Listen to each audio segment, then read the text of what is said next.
I have never done anything like this in my entire life.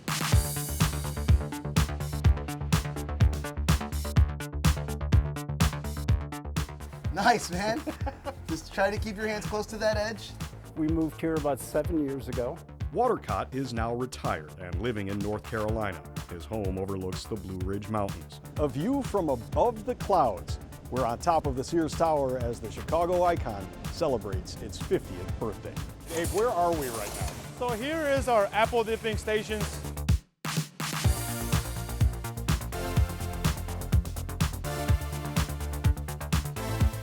This is Long John Slough.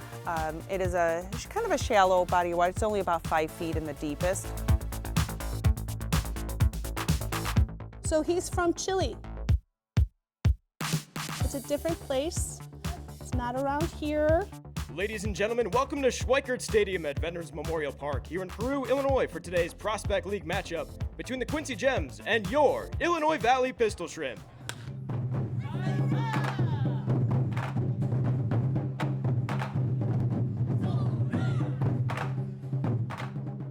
We are standing right now in the middle of Wentworth Avenue, which is the heart of Chinatown.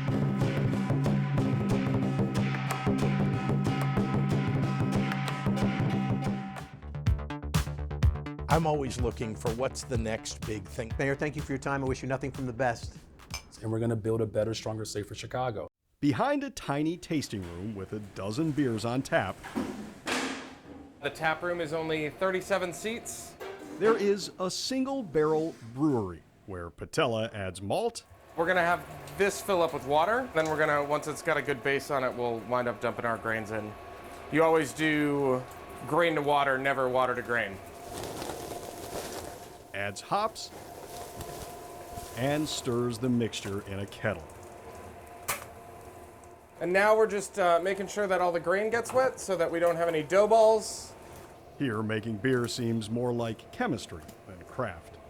It's exactly the same as the big brew houses. We do exactly the same process. We're just doing it on a much smaller scale. It is a science experiment to the 10th degree. They check the density of the cells and the gravity of the grains. You know, there's a lot to it. There's a lot to learn. You got to learn the chemistry of the water, and you got to learn the grain to water ratios, and then your hop additions are something really important. Understanding the yeast profile and the flavors that you're going to get from your yeast. The maps are moved to a 60-ton press where the excess material is removed.